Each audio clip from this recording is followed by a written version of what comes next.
Bueno, buenas tardes a todas, a todos. Buenas tardes a todos y a todas. Bueno, tenemos una serie de bajas. Parece que la compañera Puri no va a venir. Eso tiene que ver con la gripe que conspira contra nosotros. Bueno, también conspira la Navidad. Yo creo que hoy los católicos diría hoy el niño Jesús le ha ganado la partida a los comunistas. Suponiendo que todos los que estamos aquí lo seamos. Yo en mi caso está claro. Bueno, tenemos una propuesta para debatir, que es la nueva estrategia de seguridad nacional de los norteamericanos, Venezuela y Ucrania. A ver si da tiempo. Lo que ocurre es que lo más razonable sería que, teniendo en cuenta el número de los que aquí estamos, hace falta tener convicciones fuertes, nada nos arredra para, en una fecha como esta, ocurrírsenos mantener el compromiso de seguir hablando de esto. Bueno, seguir hablando de esto tiene como objetivo, ya lo hemos comentado muchísimas veces, de incorporar nuevos elementos de debate que permita poder discernir sobre cuáles son las razones que en este momento están produciendo los fenómenos que nos acucian y nos acosan. Esta es una oportunidad para seguir insistiendo en una serie de cuestiones que, por sabidas o por conocidas, deberían de convertirse en banderas de la sociedad preocupada y comprometida, pero que desgraciadamente no lo son. Es verdad también que no deja de ser terrible, asfixiante, atosigante el acoso al que nos someten los grandes medios de comunicación, que primero o niegan o sencillamente lo sustituyen por auténticas fake news que hacen un daño irreparable y que, además, teniendo en cuenta la desafección que de la política está teniendo la ciudadanía en general, pues obtienen un adecuado caldo de cultivo para que sus consecuencias sean las obtenidas y las pretendidas, como no, también por quienes se dedican a deformar la realidad. Esta mañana un compañero de Huelva, mi estimado amigo Antonio López, me envía un vídeo en el que me recuerda lo que se llamó el sendero o la senda de las lágrimas. Se refiere a las consecuencias dramáticas, tanto que fue considerado un crimen contra la humanidad, al que dio lugar el decreto de remoción, la ley de remoción de los indios, los habitantes originarios del continente amerindio de Norteamérica, que luego se llamó el Estado de la Unión o los Estados Unidos de América. Efectivamente, ante la lectura, cuando se refiere a la nueva estrategia de seguridad de los norteamericanos, eso que llama Trump, el corolario Trump, que es una actualización de la doctrina Monroe, no puede por menos uno que recordar aquel contexto en el que se produce no solamente la doctrina Monroe, sino también uno de los procesos más sangrantes del modo de expulsión de sus tierras ancestrales de los originarios, habitantes originarios de Norteamérica.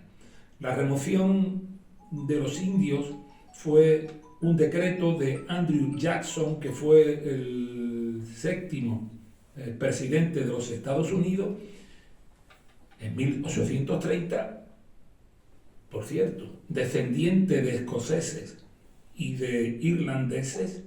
Sus padres habían nacido respectivamente en esos dos países anglosajones europeos. Era una cosa parecida a lo que está pasando, llevado a cabo por parte de los israelitas en Palestina. Eran ocupantes en toda regla, y Andrew Jackson, séptimo presidente de los Estados Unidos, ordena expulsar, de que se vayan motu propio, querían decir eso, pero en realidad fue forzado, los indios originarios del este de los Estados Unidos, todavía no eran los Estados Unidos, sería el Estado de la Unión, hasta el oeste, y hacerlo a pie en las condiciones más deplorables y dramáticas del río Mississippi. Murieron miles, le llaman la senda o el sendero de las lágrimas. Bien, pero es que 7 años antes, el que entonces era quinto presidente de los Estados Unidos, Monroe, el de la doctrina Monroe, que redacta y aplica junto con su secretario de Estado Quincy Adams, lo que ahora refrenda, sin ambajes, Donald Trump, en un verdadero desprecio al derecho internacional que no existe y a las determinaciones de la ONU que tampoco existe y que no sirve para nada.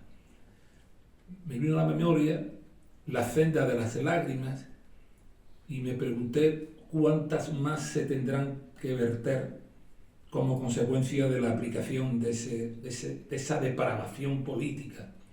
Pero lo que me sorprende es cómo, sin embargo, ha sido capaz de quedar en la memoria colectiva de los pueblos aquel desmán cometido, mientras que a lo que se ve, lo que está sucediendo en este momento con la nueva norma de seguridad, nueva estrategia de seguridad, no ha sido capaz ni siquiera de llamar la atención, hablemos de los gobiernos europeos y en concreto del nuestro. Por más que he estado todo el día de ayer y el día de hoy buceando en las informaciones que al respecto se han ido viendo, no he encontrado ninguna opinión ni matizadamente contraria por parte del gobierno español ni por parte de la llamada izquierda progresista. No ha habido nadie que haya dicho que el petróleo venezolano es de Venezuela, de los hombres y mujeres de Venezuela, que el oro de venezolano es de Venezuela, que las tierras son de Venezuela, que lo son las aguas, que el litio de América Latina lo es de América Latina, que las aguas dulces son de América Latina, que el petróleo también y que todos los grandes recursos son de América Latina y que bajo ningún concepto, cosa que ni siquiera se atrevió en su ley, en su doctrina Monroe, llegar a decir Monroe, que fue bastante más sutil cuando dijo aquello de América para los americanos, esa afirmación que era genérica trataba de encubrir la realidad, una realidad que él solo conocía, pero que después fueron conociendo los pueblos latinoamericanos que la han ido sufriendo.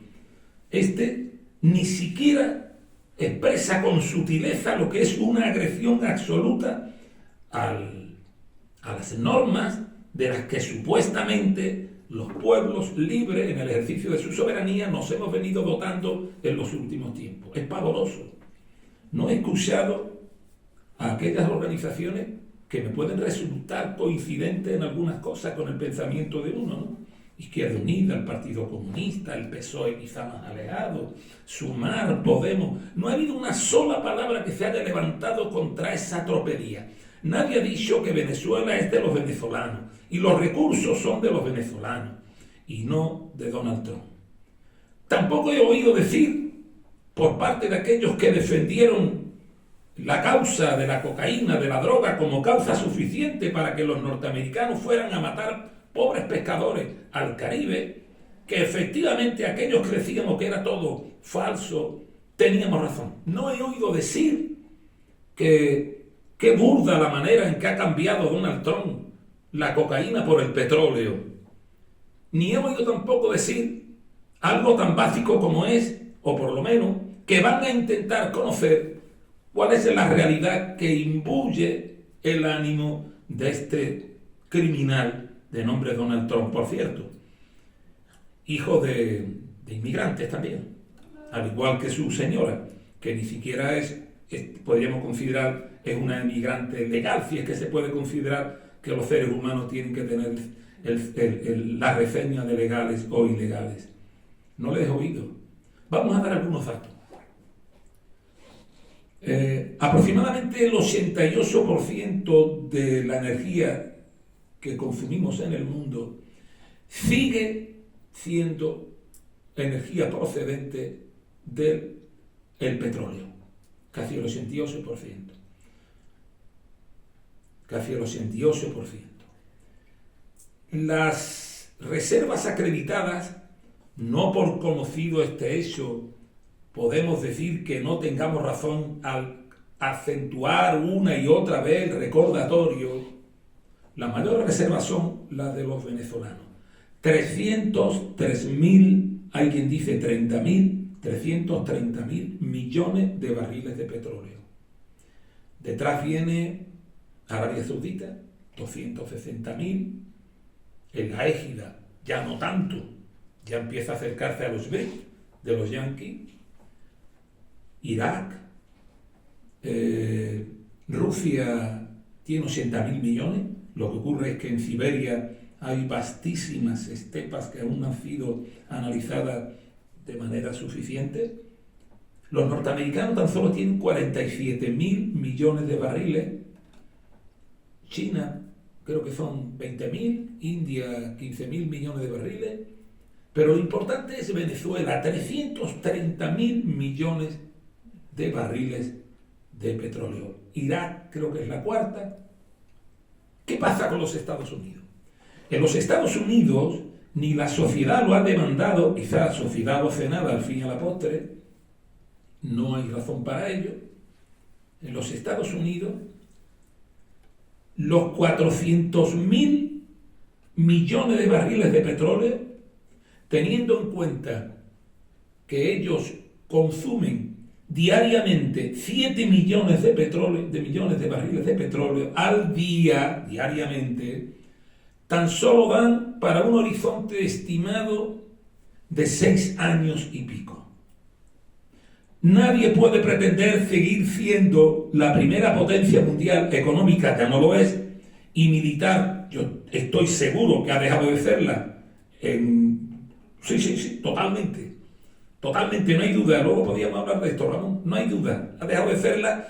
Otra cosa es la condición criminal de un imperio que resiste a dejar de serlo. Pero ni la misilística, la cohetería rusa, no hay manera de ganarle una guerra a Rusia. Se acerca mínimamente por parte de los norteamericanos. Los famosos Tomahawk son una broma. Son una broma comparado con la misilística rusa. Y aparte, la primera potencia nuclear son los soviéticos, perdón, los rusos, no son los norteamericanos. Pero quiero decir, la característica principal de este imperio decadente es el riesgo que supone para la humanidad la pérdida que no están dispuestos a aceptar de su posición de dominio actualmente. De ahí que mantengan 800 bases en el mundo, rodeando fundamentalmente a China, desde el mar de la China, pasando por Indo-Pacífico o el Asia-Pacífico, y continuando por la cantidad de bases que tienen en Europa, creo que del orden de 160 en Alemania. Claro, cualquier posición en el territorio de cualquiera de las bases norteamericanas, en la situación actual de evidencia diaria continuada de que se está a punto, aunque durará todavía un poco, de perder la hegemonía político-militar, cultural y económica, puede crear un elemento de controversia, por pequeño que pueda ser, que nos ponga en el umbral de una conflagración mundial nuclear, con la práctica desaparición de la especie humana. Eso no hay nadie ahora mismo, lo dije la última vez que pasé por aquí, que esté defendiendo más la imposibilidad de que eso se dé que Rusia, que China, los países de los BRICS, que no la Unión Europea, que no Alemania, que no Francia, que no Inglaterra, con excepción de la primera, Inglaterra y Francia, únicas potencias nucleares europeas, si dejamos a un lado, porque consideremos que no lo es, a la propia Unión Soviética o a Bielorrusia, que también tiene, ojivas nucleares. Entonces, es evidente que el riesgo que asume la humanidad como consecuencia de esa negativa a dejar de ser la potencia mundial que lo fue durante años, hace que los norteamericanos se conviertan en un elemento de riesgo importantísimo. Pues bien, en esta situación no cabe la menor duda que los norteamericanos necesitan recursos energéticos que ahora mismo no tienen garantizados. Los norteamericanos tienen unas reservas estratégicas, hay quien dice de 700 millones de barriles de petróleo, reservas estratégicas, ustedes saben cuáles son, aquellas que tienen que tener garantizadas en caso de que se pueda producir una conflagración militar de gran calado. Hay quien dice que tienen entre 410 millones de barriles de petróleo en las cuevas de sal de Texas y de Luisiana, creo recordar, aunque hay quien dice que tiene hasta 700 millones. Esas son las reservas estratégicas. Pero reservas de las que disponer y durante cuánto tiempo que tienen los norteamericanos son tan solo de 47.000 millones de barriles de petróleo. Eso significa que, teniendo en cuenta lo poco que está desarrollada la energía alternativa, la energía verde por parte de los yanquis, el riesgo desde la energía que no se tiene, que puede estar corriendo los norteamericanos por su falta de capacidad de generación energética, es lo que puede hacer que se precipite en el tiempo la pérdida de ese liderazgo económico, militar, también cultural, que temen los norteamericanos. Por eso, inicialmente, y sin ambajes, pasan de decir que es un tirano narcotraficante, narcodictador, y que por tanto hay que quitarlo, hay que sustituirle, pasa a ser de un tirano, un narcoterrorista, pasa a ser el problema del petróleo para los norteamericanos. No ha tenido la menor mesura, lo ha dicho prácticamente sin solución de continuidad. Frente a esa permanente ratificación de la condición de narcodictadura del gobierno del compañero Nicolás Maduro, da igual lo que diga la ONU, que sistemáticamente ha venido insistiendo que Venezuela no es un país vinculado al narcotráfico, que sí lo es Honduras, y que sí lo era Juan Orlando Fernández, que metió más de 800 toneladas de polvo blanco de cocaína en los Estados Unidos y que cumplía una pena de 45 años en los Estados Unidos y que ha sido, sin embargo, indultado porque es su amigo, por el presidente que más preocupación tiene, dice, por la salud de sus compatriotas y de nombre Donald Trump. Y parece que eso no ha motivado, no ha movido, no ha exigido a las ciudadanías del suelo patrio español, como tampoco ha sucedido con los ciudadanos del suelo europeo. Y ha pasado de decir, bueno, ya no menciono lo de la vinculación con el narcotráfico, pero sí digo que voy a recuperar el petróleo que es mío, los recursos mineralísticos que son míos, el gas que es mío, las tierras que son mías y el agua que también es mía. Y uno se pregunta, ¿sabrá este lerdo que se nacionalizó, aunque fue una nacionalización tutelada, el petróleo venezolano en 1975 con Carlos Andrés Pérez? ¿Sabrá este lerdo que incluso Hugo Rafael Chávez Frías, que en paz descanse, el comandante Hugo Rafael Chávez Frías, mantuvo los acuerdos tanto en materia de expropiación de activos expropiados como aquellos otros acuerdos que sustituyeron a las relaciones que anteriormente había entre las empresas que explotaban el crudo y el propio Estado venezolano, cuyo presidente era el comandante Hugo Rafael Chávez Frías? ¿Sabrá este lerdo que no ha habido ninguna materia litigiosa que pusiera en duda el respeto que Venezuela ha tenido por el ordenamiento jurídico internacional, tanto en materia comercial como en cualquier otra materia que pase por el respeto a la propiedad. O sea, este desalmado, pero lo sabrá Pedro Sánchez, lo sabrá Álvarez, lo sabrá Enrique Santiago, lo sabrá Yolanda Díaz, Yone Belarra quizá puede que lo sepa, que no han levantado la voz para exigir respeto al derecho internacional. La llamada clase política, la izquierda, esta izquierda progresista, bajo mi punto de vista, alejada de lo que tiene que ser una izquierda de verdad en los tiempos que corren, lo sabrá. No ha habido nada que haya motivado la posibilidad de una guerra que desde luego no va a ser fácil para ninguna de las partes, que puede incendiar todo el cono sur. No hay ninguna palabra, aunque sea solamente para pedirla de turno, que se quiera expresar para decir qué está pasando. No hay nadie que haya sido capaz de tratar de encontrar la relación causa-efecto que ha existido entre el posicionamiento de España respecto y de la Unión Europea respecto de Maduro y de sus supuestas prácticas fraudulentas para mantenerse en el poder.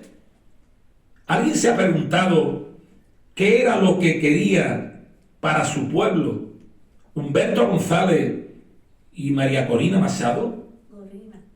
Ana Corina. Gorrina Machado. Es que nadie la dio por leerse en este país a los sindicatos que pusieron en duda la legalidad de la decisión soberana de los venezolanos. Los partidos políticos, digo, que se llaman de izquierda, falsa, sedicente, epicúrea. ¿No se ha leído lo más básico? Que es el programa electoral de Ana Gorrina Machado. Es que no saben que lo que defendía Humberto González era lo que está precisamente ahora reclamando Donald Trump.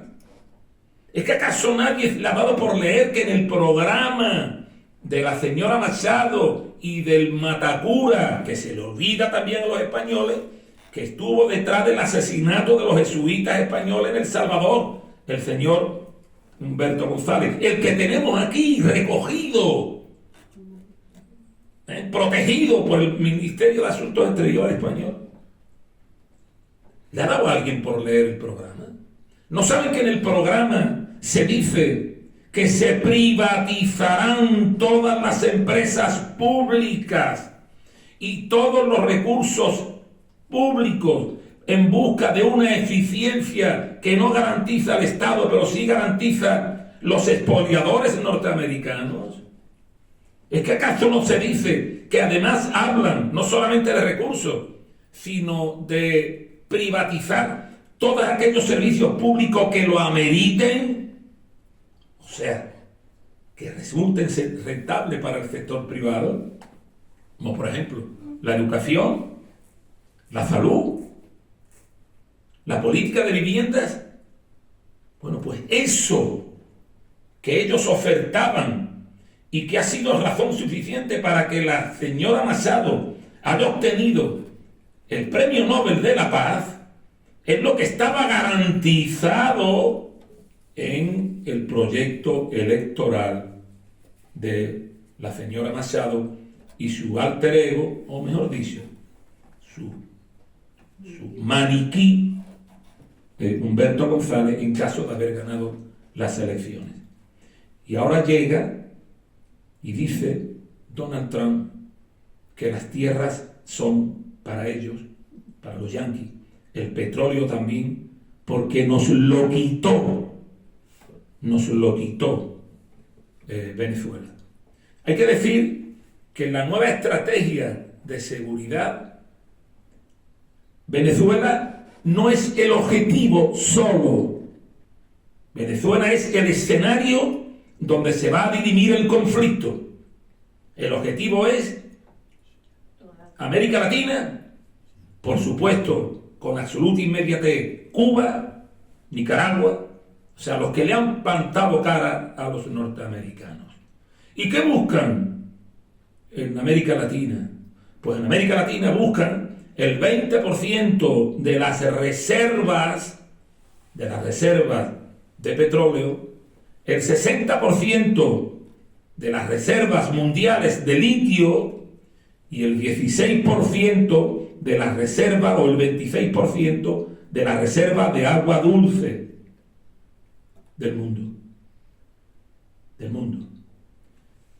Esta búsqueda desesperada de los norteamericanos y sus habituales prácticas nos ha hecho olvidar, sobre todo a los que vivimos aquí en la bahía de Cádiz, a un tiro de piedra de donde está la base norteamericana de la OTAN, que los 10 objetivos de lo que hablaban los yanquis y sus representantes en la OTAN ya están prácticamente cumplimentados todos, en busca precisamente de crear las condiciones para quedarse con el petróleo.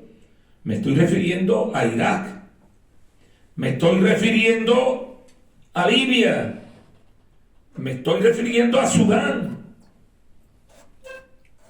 cuyo resultado ha sido países destrozados, estructuras desarticuladas, empobrecimiento, mafia de carne humana para el tráfico de carne humana, destrucción de países estables como sin duda lo era Yugoslavia en su momento, de la mano, por cierto, como pobre instrumento de ese ser despreciable que responde a Javier Solana, para que luego todavía haya gente que duden de la condición supuestamente izquierdista del partido al que sigue perteneciendo, como si se olvidasen también de que la socialdemocracia ha sido históricamente un instrumento del imperio, aquí, acullá y donde fuera menester. Se podían poner ejemplos. El más plausible de comprender: Libia. Libia, el primer país africano en condiciones de vida, de cobertura asistencial, nivel de bienestar, salud, desarrollo de la agricultura, educación, vivienda, etc., que han convertido en un erial del que participa la Hillary Clinton cuando dijo aquello de vimos, vencimos y lo hicimos desaparecer, refiriéndose al presidente Muammar el-Gaddafi.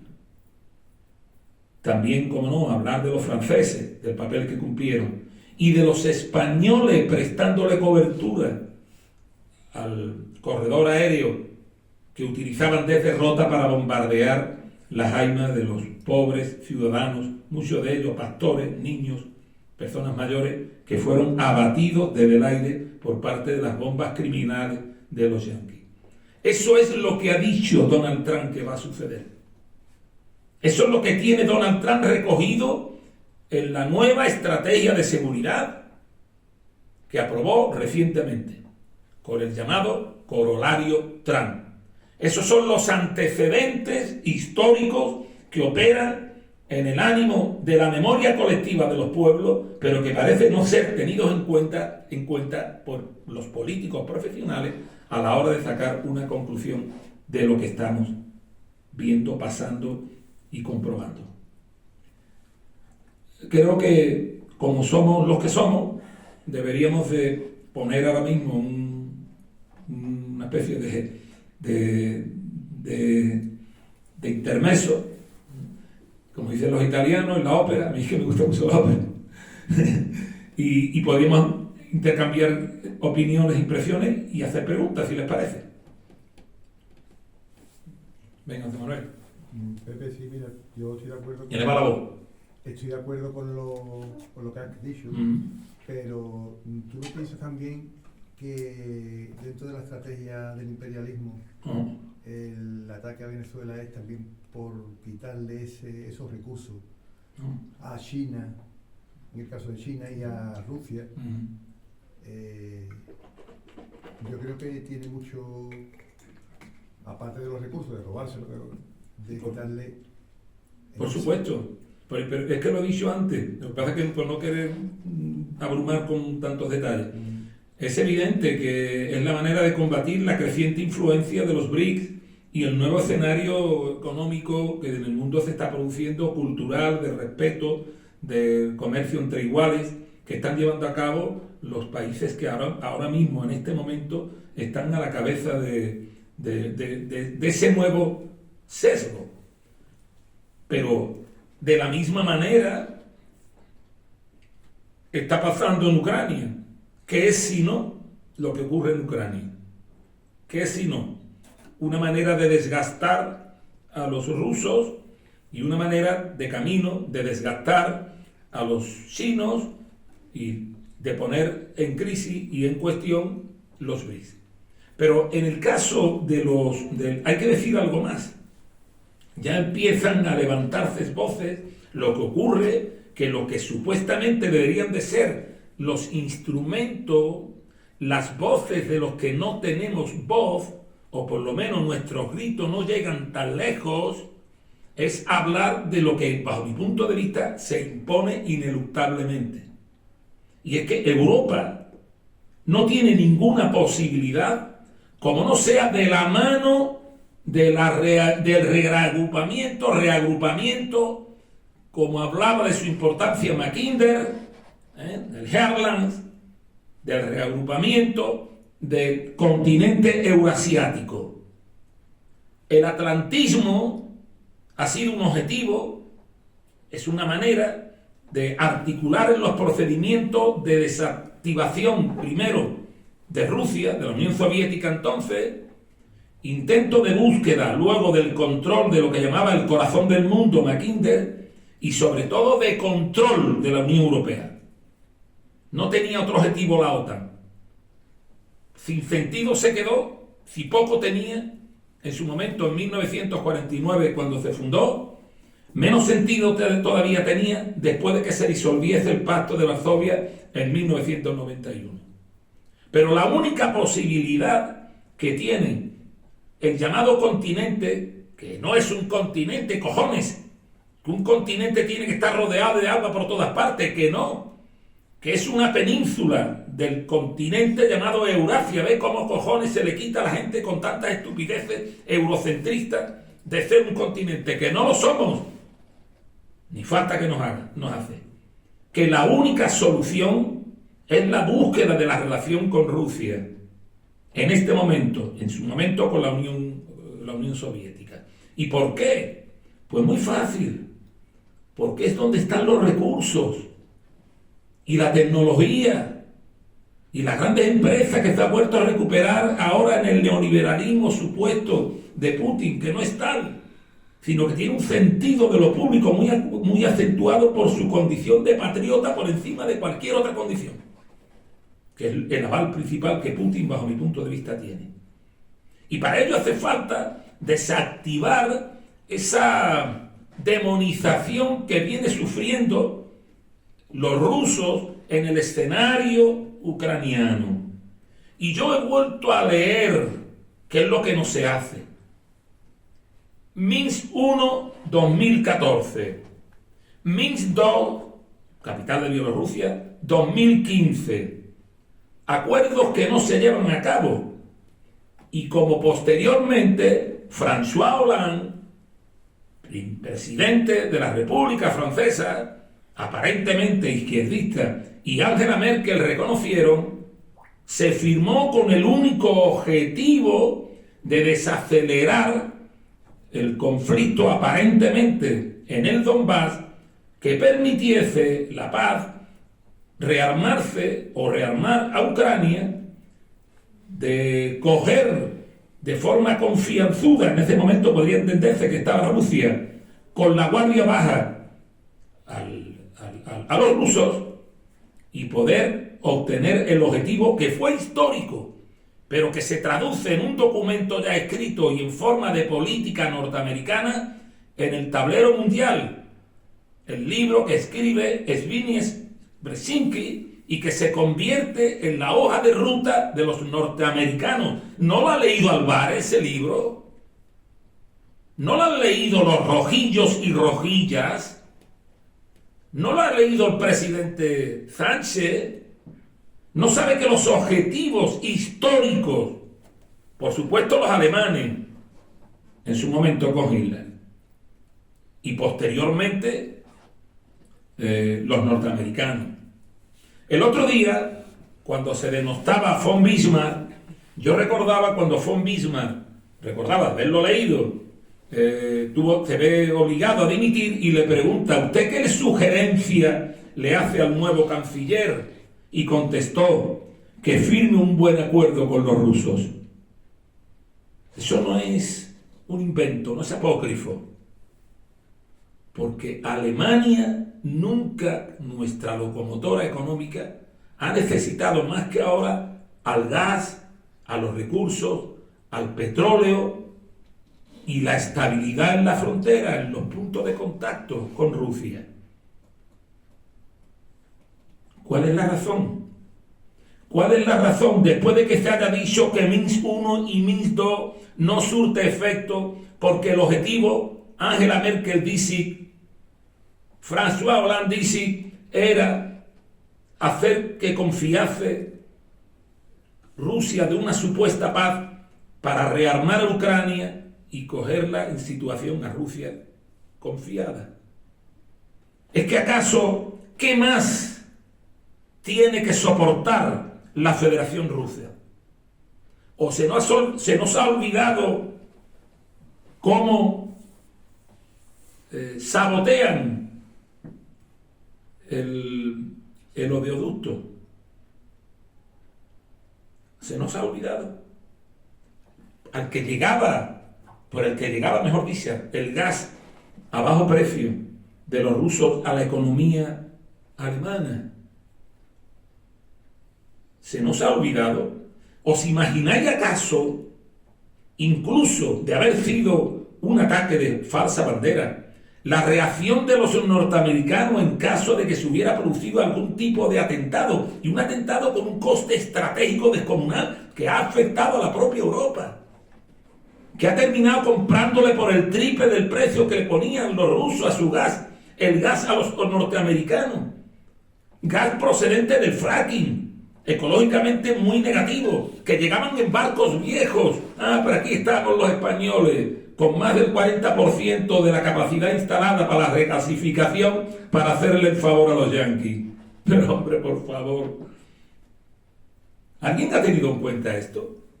¿Por qué no lo dicen? ¿Por qué no insisten en decirlo? Vayamos a primavera del año 2022. En Estambul prácticamente el acuerdo ya estaba firmado. Zelensky estaba de acuerdo. Léanse, están en internet, cuáles eran las condiciones de Minsk I y Minsk II, y vería como lo que pedían los rusos era seguridad en la frontera de contacto, no otra cosa.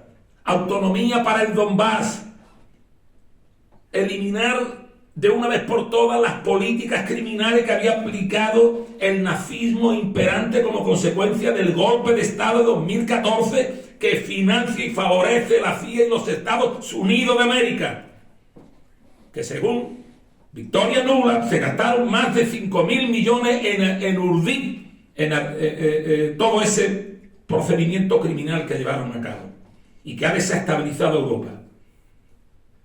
¿Acaso se olvida que en 2022 el acuerdo de Estambul estaba firmado hasta que aparece Boris Johnson y le dicen a Zelensky que se olvide?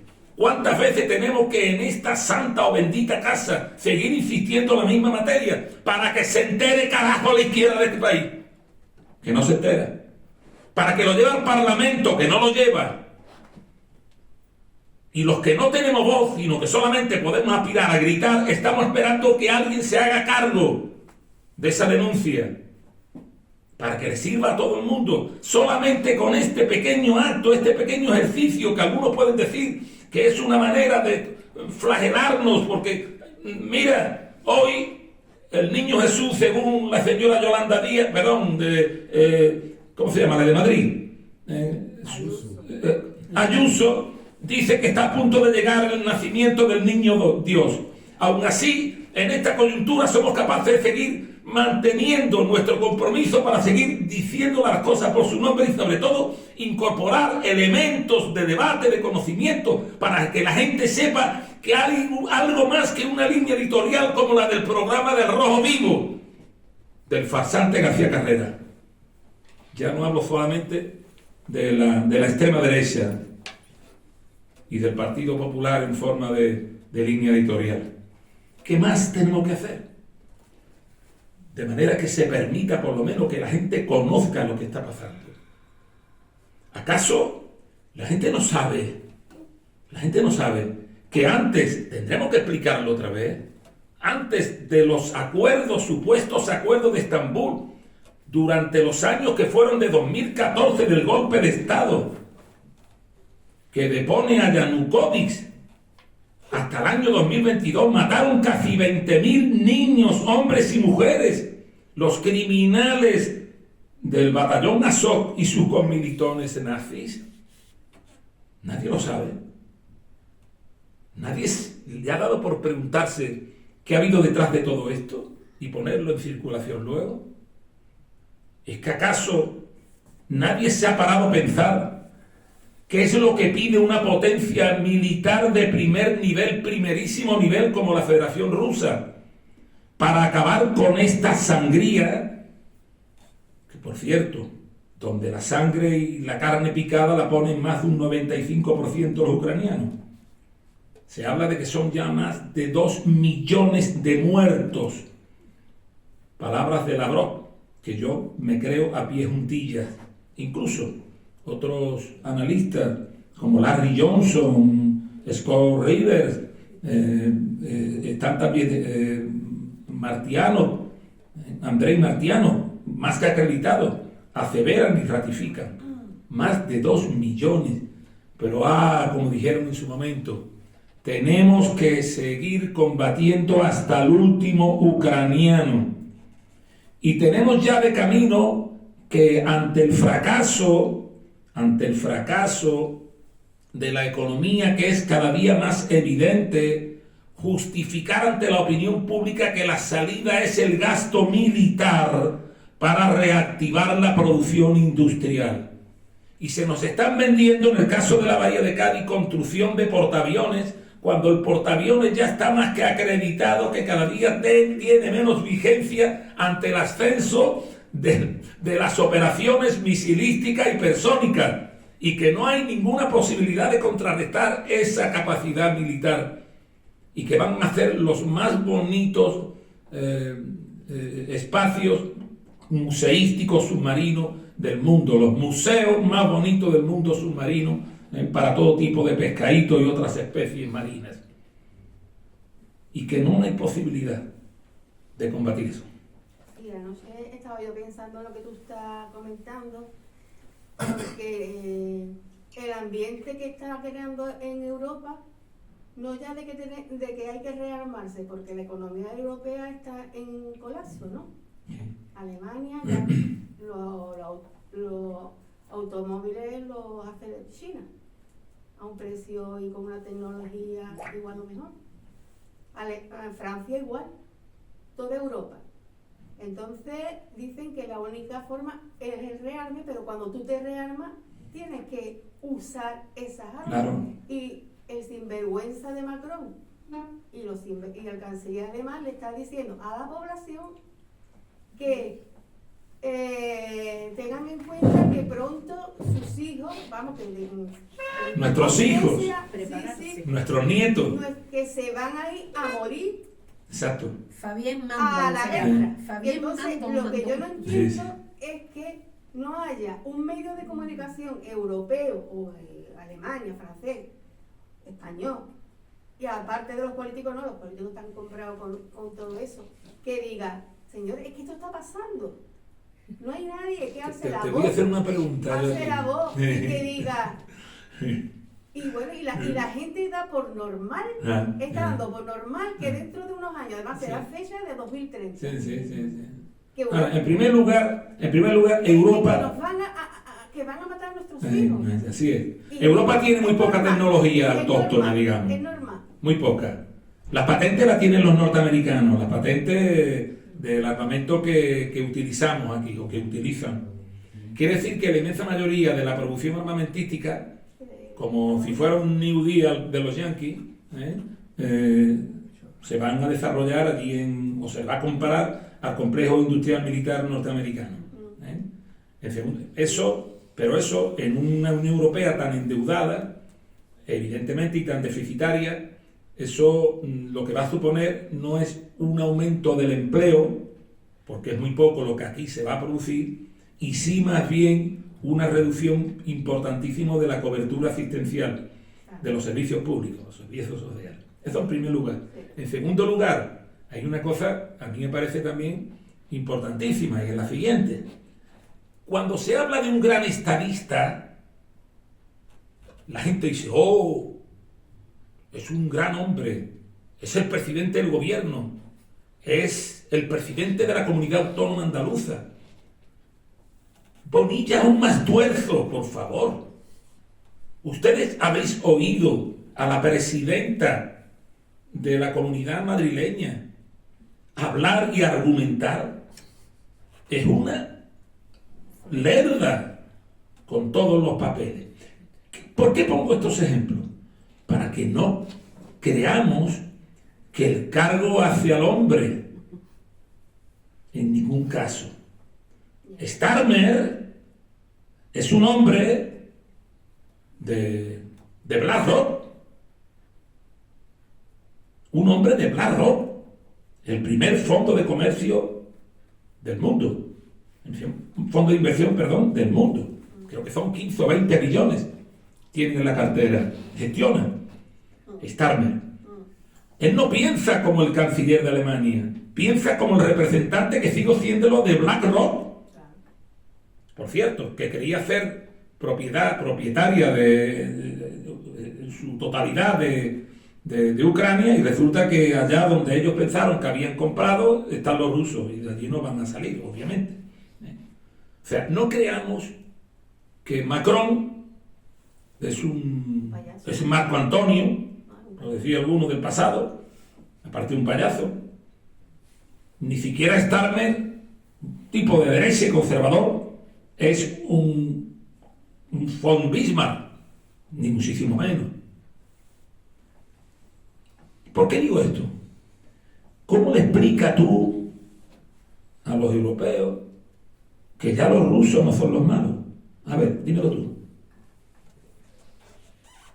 ¿Cómo le explicas tú a la gente de a pie? Mire usted, que resulta que los rusos no son los malos, que los rusos son aquellos que debemos de cuidar para que se alíen con nosotros, que somos un escenario productivo, económico, financiero, con muy pocos recursos, que hemos vivido toda la vida de Dios del expolio, que incluso estamos perdiendo presencia económica en el mercado internacional porque los africanos nos están echando a patadas, de Mali, de Burkina Faso, que no somos nada de lo que ustedes piensan que somos. Y los rusos no son los malos hemos sido nosotros, que lo hemos, digamos, casi continuadamente invadido, acosado, saboteado. Que los rusos tienen 17 millones de kilómetros cuadrados de superficie, con 10 usos horarios, tierras feraces, recursos intangibles por incontables, y que tenemos que ponernos de acuerdo con ellos. A ver, explícaselo tú. Y por supuesto, explícaselo, y después que sigas sigas conservando el puesto en la élite que tienes. Sí, ¿Cómo le explicas tú? Todavía están diciendo por aquí, por Cádiz, que yo lo he escuchado. ¿Sí? Ensaladilla rusa no, ¿eh? Claro, con la de hambre que quitaba ensaladilla rusa. O sea, de verdad, a ver cómo dice Álvarez, eso imbuido de esa prestancia, ese engolamiento que tiene, ese lamezuela, babuchero del sátrapa de Mohamed VI. A ver cómo le explica que no se puede firmar un acuerdo con Rusia basado en una guerra injusta. A ver cómo tú tú le explicas que en realidad los rusos han sido los acosados, los que han tratado de joder, que los rusos han sido los que han estado permanentemente sometidos a una presión en la frontera de contacto, la línea de contacto insoportable? A ver, ¿cómo se lo explica tú eso a la gente? Y no pierdes el cuello. ¿Y cómo le explicas tú que en realidad esa gente son los representantes de las élites europeas, de las élites financieras, y que son estas élites las que nos han conducido a este estado de cosas, con el riesgo de que se subviertan aquí todas las relaciones históricas, basadas fundamentalmente en el sometimiento, claro, que no una relación en pie de igualdad, porque las élites no se relacionan con nosotros en pie de igualdad. No, ellos no van a la guerra. Ni ellos. ¿Entiendes? Entonces es que eso... Vamos, sus hijos no van a la Sí, sí. guerra. Yo quiero comentar dos cosas que están pasando hoy.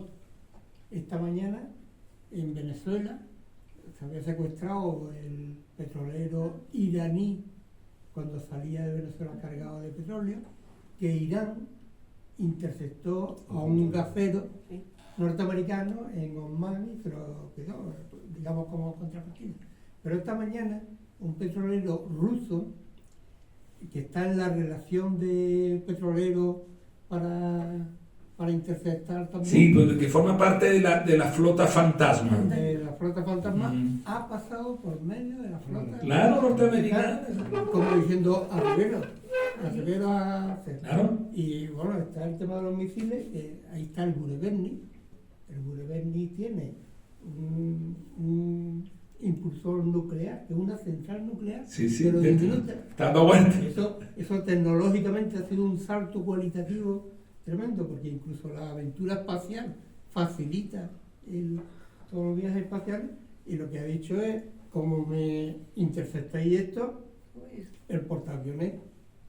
A ver, mira, pero después se está pasando en Europa, hoy, bueno, tú estabas hablando de Larry Fink, que es el CEO del LARRO, estuvo en la reunión política de antes de ayer para hablar de los temas de Ucrania. Claro. O sea, un CEO de una empresa financiera metido con Starmer, con Macron, porque, con no sé qué. pues ya no se recatan. Porque él quiere ver cómo recuperar los 500.000 millones de dólares que ha invertido en Ucrania, y que lo ha perdido. Claro. Pero se mete en la reunión. Sí. Descarado. Claro, ¿no? sí. Y están decidiendo si quedarse con el dinero de ruso o no. Eso es una declaración de guerra. De guerra. A ver. Pero de Bruselas no nosotros quiere. a Rusia. A ver, os cuento cómo funciona esto. Vamos a ver. Los rusos tienen ahora mismo localizado en todo el mundo, entre la Unión Europea y el G7, aproximadamente 300.000 millones de dólares. 300.000, que ahora mismo están todos bloqueados o congelados. El Euroclear es, digamos, el custodio de los bonos, del dinero, de las hipotecas, con sede en Bruselas. En el Euroclear, Rusia tiene entre 185.000 y 190.000 millones de euros. Pero en el ámbito de la Unión Europea tiene aproximadamente 20.000 más, los 210.000 que le quieren tumbar. Eso, como bien tú dices, es una... Están en América. Los demás, 100 y pico mil, o cerca de 100.000, están en... Bueno, pero lo que te quiero decir, lo que tú estás diciendo es, sin duda, una declaración de guerra. Y va a ser una declaración de guerra porque, según tengo yo conocido, los activos que controla de aquellos que le quieren quitar a los rusos su dinero, en Rusia los rusos están cerca del $1 billón. Cerca del $1 billón. Los rusos tienen activos para resarcirse de los europeos y de las élites políticas, tanto de la Unión Europea como del G7, que también participa, pues son del orden de eso, de casi $1 billón o de dólares. Eso significa, entre otras cosas, que salta por los aires el pacto basado en reglas, como hablan los norteamericanos, y salta por los aires cualquier relación basada en la confianza de todo el sistema financiero mundial. Eso va a ser una broma comparado con el efecto de los aranceles. Perdón, el efecto de los aranceles va a ser una broma comparado con eso que puede suceder. Amenazan diciendo o le quitamos a Rusia sus activos o tendremos que endeudarnos, ¿no? O el crédito, no sé qué. No, lo que están hablando es que no, está estallando la Unión Europea desde dentro. O sea, ¿qué es lo que está pasando? Se han puesto 7 países que dicen que no, encabezados por Bélgica, que sabe que lo tiene perdido eso y que es una mierda de país comparado con Rusia, lógicamente. Y por otro lado están los otros, que Pedro Sánchez va defendiendo que se incauten de eso. que yo he escuchado la sí, que inconcebible. Están en otro mundo, ¿no? Sí, en otro mundo. Bueno, hay una cosa que, bajo mi punto de vista, un poco para... Pero los europeos no son Estados Unidos, Trump y Rusia los que están decidiendo Ucrania. Los activos esos no entran en los acuerdos que Rusia va a pedir, porque es algo interno de Europa, claro. Pero Europa es un vasallo de Estados Unidos y hará lo que Estados Unidos diga, ¿no? Bueno, lo primero que hay que decir es lo primero hay que decir que los Estados Unidos reinan el caos. ¿Ya? Eso es lo primero. Estados Unidos reina en el caos. Estados Unidos, no nos olvidemos, es ahora mismo una potencia nuclear decadente en términos de economía, si se quiere, pero sigue siendo una potencia nuclear con 800 bases en el exterior. Y eso es suficiente riesgo como para que haya que actuar con la cautela que se le supone a un gobernante, pero que en este caso brilla por su ausencia en el caso de Donald Trump. Pero no solamente en el caso de Donald Trump, sino de los halcones que están dentro del partido republicano, el sionismo, no nos olvidemos los intereses del sionismo mundial y sobre todo del complejo industrial militar. O sea, digamos que los intereses en los Estados Unidos son de tal naturaleza y han gobernado de tal manera e hipotecan con sus decisiones de tal manera igualmente la capacidad de decisión de los políticos, que esto se convierte en verdaderos o únicos instrumentos de esos grandes intereses que coinciden y que desgraciadamente solamente por la economía se podrá algún día definitivamente derrotar, que es lo que yo creo que va a suceder. En el caso de Ucrania, el acuerdo va a ser el que resulte de la derrota definitiva y absoluta de Ucrania. O sea, no hay ninguna posibilidad de que Rusia acepte en este momento un acuerdo que ponga en crisis o en cuestión aquellas exigencias que han sido las suyas siempre. No a la OTAN, no posicionamiento de tropas de la OTAN ni de ningún país en su frontera, eliminación de todas las influencias nazis en el gobierno de Ucrania. No nos olvidemos que los 4 países vencedores, Unión Soviética, norteamericano, franceses e ingleses, se guardaron un derecho, una especie de reserva a intervenir en cualquiera de los países, fundamentalmente Alemania o del entorno, donde se reprodujera el nazismo. Por eso llaman de la operación militar especial, por esa es la base del argumento militar, político y de decisión de Rusia, porque además considera que está cumpliendo aquellas determinaciones que se firmaron en los acuerdos resultantes del triunfo de los aliados en la Segunda Guerra Mundial, triunfo que evidentemente fue fundamentalmente, yo diría casi en exclusiva, de las tropas del Ejército Rojo. Pero bueno, en fin, ya seguimos después del nacimiento del niño Dios, continuamos, que será en el mes de enero. Ay, Dios. Bueno, muchísimas gracias a todos. Gracias.